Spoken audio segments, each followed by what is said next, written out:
మరో breaking news చూస్తున్నాం. AP liquor scam కేసులో మరో కీలక పరిణామం చోటు చేసుకుంది. రాజంపేట ఎంపీ పెద్దిరెడ్డి మిథున్ రెడ్డి ఇవాళ ఈడీ విచారణకు హాజరు కానున్నారు.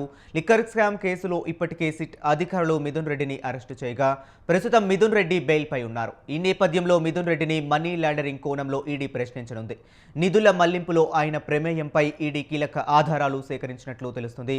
ఇప్పటికే వైసీపీ ఎంపీ విజయసాయిరెడ్డిని నిన్న 7 గంటల పాటు ఈడీ విచారించి స్టేట్మెంట్ రికార్డ్ చేసింది. జగన్ ప్రభుత్వ హయాంలో జరిగిన ఈ స్కామ్పై కేంద్ర దర్యాప్తు సంస్థలు పట్టు బిగిస్తుండడం, ఇక వరుసగా ఇద్దరు కీలక నేతలను విచారణకు పిలవడంతో ఏపీ రాజకీయాల్లో తీవ్ర చర్చ మొదలైంది.